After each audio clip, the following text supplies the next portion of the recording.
মানুষ কেনই বা এত আধুনিক প্রযুক্তির দিকে ঝুঁকে পড়ছে। এখন কথা হচ্ছে সাইকেল দিয়ে মোটরসাইকেলের রূপান্তর, যার মূল যন্ত্র হচ্ছে একটি বোতল।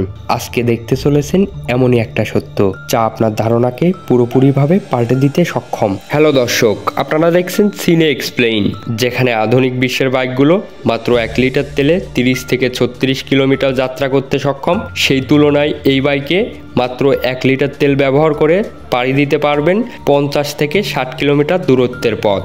তো আসুন জেনে নিই বাংলাদেশের একজন ক্ষুদে বিজ্ঞানী সম্পর্কে, যিনি কোনো প্রাতিষ্ঠানিক শিক্ষা বা সাহায্য ছাড়াই তৈরি করে ফেলেছেন একটি সাধারণ সাইকেল থেকে একটি মোটর সাইকেল। এই বাইকের আবিষ্কারক টাঙ্গাইলের 24 বছরের একজন যুবক শাকিল।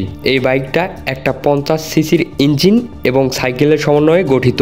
মজার ব্যাপার হলো এর ট্যাঙ্কি হিসেবে ব্যবহার করা হয়েছে একটি কোকাকোলার বোতলকে, যা আডানার পুডিং করে অ্যাড করা হয়েছে।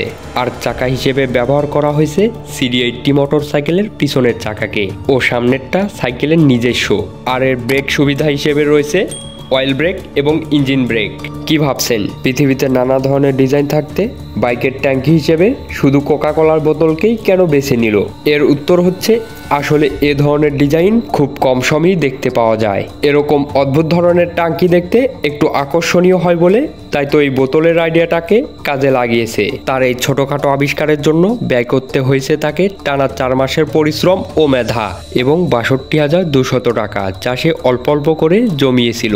এখানে প্রমাণ পায় যে সাফল্য যত ছোটই হোক না কেন, তা যদি নিজের জ্ঞানে হয় তাহলে তার ফল অনেক মিষ্টি হয়। পরবর্তীতে শাকিল জানিয়েছে যে প্রথম তৈরি করেছি বলে একটু খরচ বেশি পড়েছে, তাই পরবর্তীতে যখন তৈরি করতে যাব তখন 40,000-এর মতো সীমিত খরচ হবে। তো দর্শক, এই ছিল আজকে সিনে এক্সপ্লেনের আজকের গল্প।